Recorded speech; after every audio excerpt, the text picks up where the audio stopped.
when we understand the value of the human form, plus the fact that it is temporary. So when you keep this knowledge active in your intellect, you will automatically be inspired. The intellect is like a vessel. It has got hundreds of knowledge in it. The one that you activate, that is how the sentiments will be created. If you lose this knowledge, all the inspiration will die out. And if you want to keep moving, nurturing that sentiment of devotion, then keep the knowledge active in your head. Revise it every day. Chaitanya Mahaprabhu said, don't be lazy in revising the knowledge. Shri Krishna, after having brought us to the point of surrender, now he twists the topic and says those who don't surrender. There's 4 kinds of people. First are those who are ignorant. They don't know that they are supposed to surrender. They don't even know there's a God. All they know is that in life you're supposed to eat, drink and be merry. It's like the goats are taken to the slaughterhouse. So the goat ahead is having its neck cut, and the goat behind is eating grass, without realizing in 5 minutes its number is going to come. Likewise, people in the world who are ignorant, okay, just earn money, have children, have a family, have a house, and one day leave it all and go away. So who don't know the purpose of life, then naturally they don't surrender. Second category, those who are aware. They have come to Satsang, they have heard lectures, they have read the scriptures, and even though knowing, they don't surrender. Out of laziness. It's too difficult, we'll do it after 10 years, after retirement, and next life. So those who don't put in the effort because of laziness, Shri Krishna puts them in second category. And the third category of people, he says, Maya pahrata jnana, those whose intellect is deluded. For some people, they do have the intellect and they have heard this knowledge also, but their goal is only of entertainment of the intellect.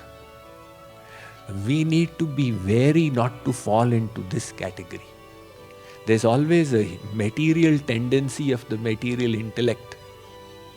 Like one person came to me and said, Swamiji, I have understood everything, but I have this one question nobody could answer till today. So what kind of pride is this?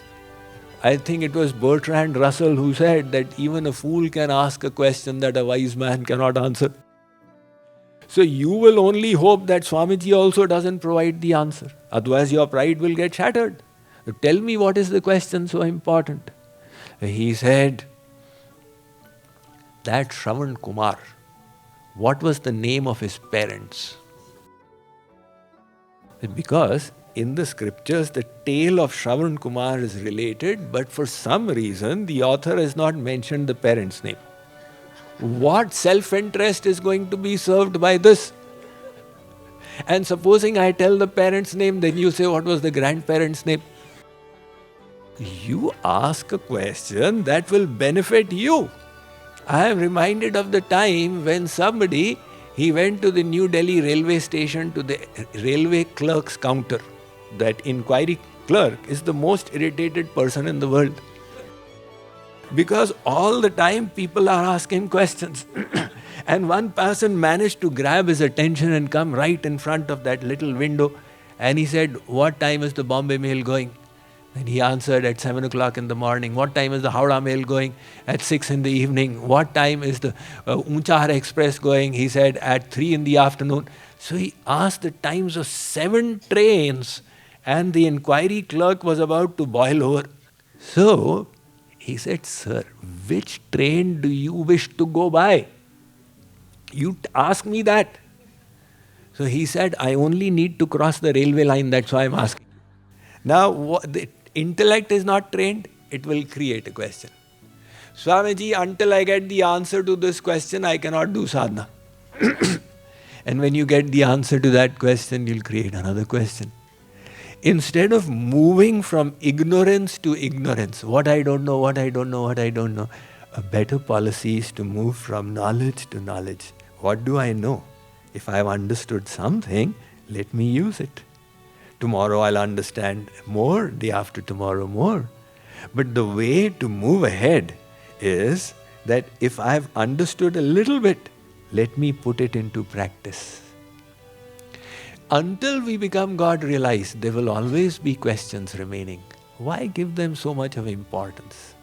Just put them aside, and if you realize that you are the soul and you are a part of God and you need to surrender, why not start doing the surrender? And the fourth category of people are asuram bhavam ashrit. Shri Krishna says those who are anti-God, means they don't like, they know there's a God, but they hate the God. So these four categories of people don't surrender to God. Now, we are also not surrendered. Because if we were surrendered, we would have received the grace. And we would have crossed over Maya. We would have been God realized. The fact that we are still under Maya means that yet there's a deficiency in our surrender. Which means that we fall in one of these four categories. So which category do we fall in? Now, the first category, just remember, those who don't know, we cannot take the alibi of this because we do know. The third category, argumentation, these kind of people are 1 in 100. The fourth category, those who hate God. Now, if you hated God, you would not come and have spent a weekend in a retreat where you're trying to love God. So only one category remains, and this is the second category. Shri Krishna has used a very strong word, naradham, for those who are lazy, who are careless, who are knowing that they are supposed to surrender and yet not doing it. But think deeply. We are all in this category. We know what is to be done. When you sit in kirtan, you should do Roop Dhyan, and yet we lazily let the mind wander. We know we should practice humbleness, and yet we don't. We know we should be more tolerant than a tree, than a blade of grass, and yet we don't practice it.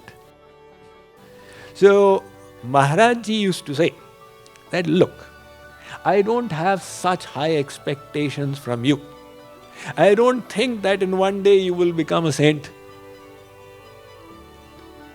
But what you can do, you are not doing. That is the pity. How much you can do based on your today's level of purity, you are not doing. That is the pity. Alasyam hi manushyanam sharirastho mahan riphu. The biggest disease in the human body is alasya, or laziness.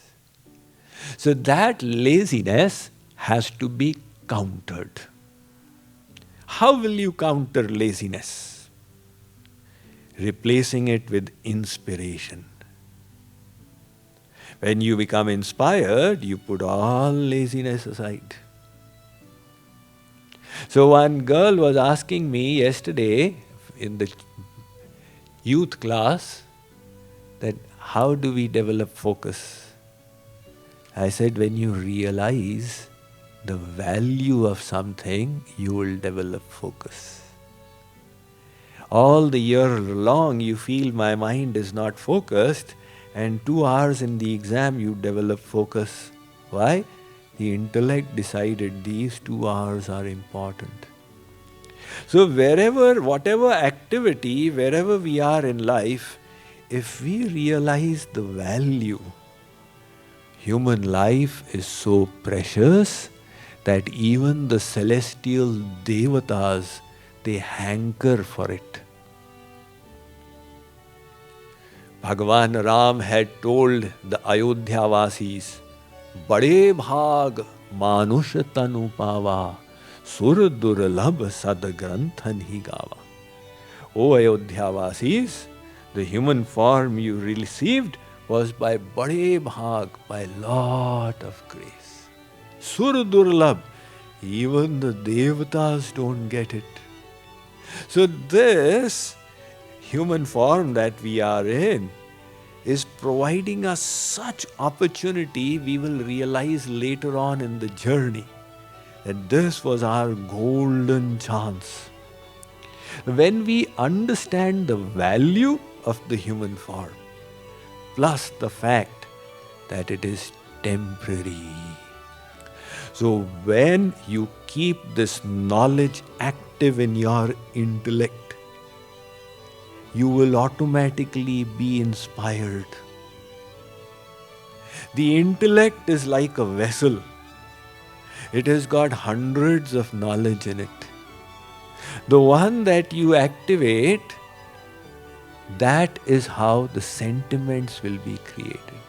If you lose this knowledge, all the inspiration will die out. And if you want to keep moving, nurturing that sentiment of devotion, then keep the knowledge active in your head. Revise it every day. That revision of knowledge is so important. Chaitanya Mahaprabhu said, Siddhant baliya chitte na karo alos. Don't be lazy in revising the knowledge. Nowadays, the technology has made it so easy. You can just put on radio JKYog in your house 24 hours a day. Or you can access it through the JKYog website or through the JKYog app. It's got lectures of Kripaluji Maharaj, Swamiji. Some people, while going to office, they keep listening to the lecture. They say, Swamiji, while going to office, it's time for Maharajji's lecture. While coming back, it's time for your lecture. So, in the car, you have no other distraction. You can not only hear, you can also contemplate and keep deciding. So the Shravan Manan Nididhyasan can go along. So this way, keep on revising the knowledge, and based on that knowledge, keep on practicing. So for the practice also, now imagine in the earlier days, when Madhvacharya, he was the fourth original Jagat Guru. About 750 years from now, Madhvacharya, when he wanted to meet his Guru, Vedavyas, he went all the way to the Himalayas, met him and came back. Now he says, Guruji, what did you say? I need to hear again. Then okay, then come climb up again. And he was living in Udupi in South India. But nowadays technology has made it available. You can revise and you can repeat and you can keep on. While sleeping you put it on, etc. So the knowledge is all there. It is now for us to put it in practice.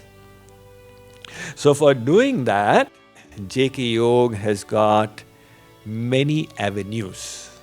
The first avenue is if you are residing in the USA, most probably we have got a JKYog center in your city.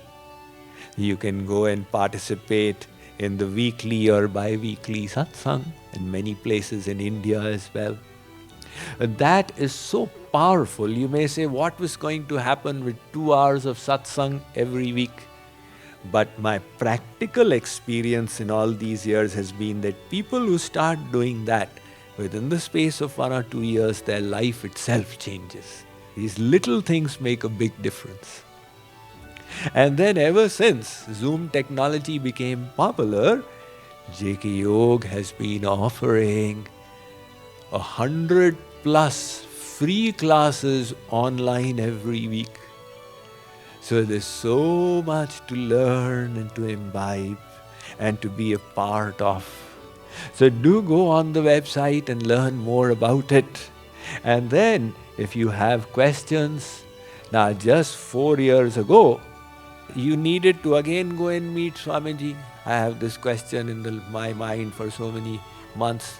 But now ever since the SMX platform has come on, you become a member of the SMX community, and the next time the session happens, you come online and ask Swamiji there directly. So all these facilities, we've got daily sadhana online, a web portal, you can log on and do daily sadhana, etc.